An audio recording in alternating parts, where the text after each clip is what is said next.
यह कहानी है रामू की, जो एक साधारण गांव में रहता था। रामू की शादी राधा नाम की एक सीधी सादी लड़की से हुई थी। राधा बहुत ही समझदार और दयालु थी, लेकिन उसकी 3 छोटी बहनें सीमा, सुषमा और पूजा बहुत शरारती और चंचल थी।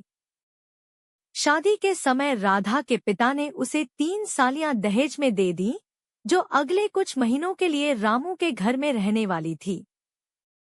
शादी के पहले कुछ दिन रामू के लिए बहुत ही सुखद थे, लेकिन जैसे जैसे दिन बीतने लगे, रामू को तीनों सालियों की शरारतें बढ़ती नजर आईं। सीमा, जो सबसे बड़ी थी, अपने तीखे सवालों और चुटकी लेने में माहिर थी। सुषमा को हर चीज में मस्ती करनी होती थी, चाहे वो खाना बनाना हो या कपड़े धोना। पूजा, जो सबसे छोटी थी, हमेशा किसी नई शरारत की खोज में रहती थी। पहला दिन। पहले ही दिन से सालियों ने रामू को अपना निशाना बना लिया। सुबह उठते ही रामू ने देखा कि उसकी चप्पलें गायब हैं। पूरे घर में ढूंढने पर भी वो नहीं मिली। तभी पूजा हंसते हुए आई और बोली, जीजा जी, आपकी चप्पलें तो छत पर हैं। अगर लाना है तो सीढ़ी चढ़नी पड़ेगी। रामू की समझ में नहीं आया कि वह क्या करे। उसने सोचा कि ये सब थोड़ी देर की शरारत है, इसलिए मुस्कुराते हुए चप्पलें उठा ली। दूसरा दिन। अगले दिन जब रामू नहाने गया तो साबुन में हल्दी मिला दी गई थी। रामू को यह समझते देर नहीं लगी कि यह किसी साली की हरकत होगी। वह बाहर आकर सीमा से बोला, सीमा, साबुन में क्या मिलाया है?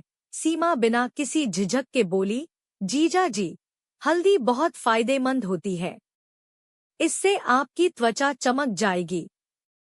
रामू अब थोड़ा परेशान होने लगा था, लेकिन वह कुछ बोल नहीं पा रहा था। वह जानता था कि अगर उसने कुछ कहा तो उसकी पत्नी राधा को बुरा लगेगा। तीसरा दिन। तीसरे दिन रामू जब खाने के लिए बैठा तो खाने में बहुत ज्यादा मिर्च थी। रामू ने एक कौर खाया और तुरंत ही पानी के लिए दौड़ा। इस बार सुषमा ने हंसते हुए कहा, जीजा जी, थोड़ी मिर्च से क्या होता है, आप तो इतने बहादुर हैं। अब रामू को समझ में आ गया था कि ये शरारतें यूं ही चलती रहेंगी।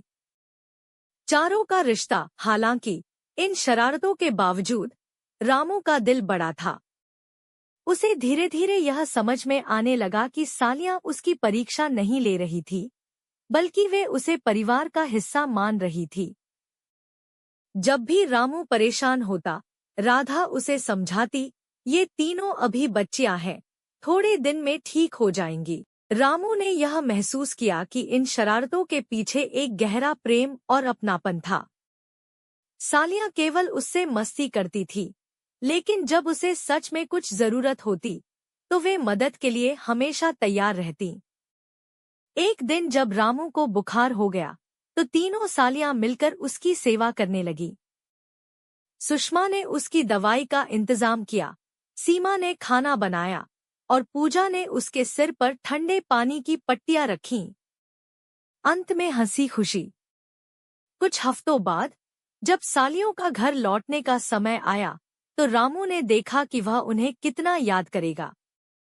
अब उसे उनकी शरारतें भी प्यारी लगने लगी थी। जाते वक्त पूजा बोली, जीजा जी, अब हम जा रहे हैं, लेकिन फिर आएंगे और आपसे मस्ती करेंगे। रामू ने हंसते हुए कहा, तुम तीनों जब भी आओगी मैं तैयार रहूंगा।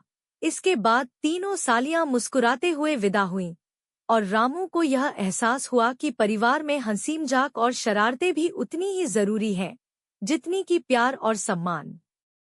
इस तरह दहेज में आई 3 सालियां रामू के जीवन का हिस्सा बन गईं और उनकी शरारतें रामू के दिल में एक खास जगह बना गईं।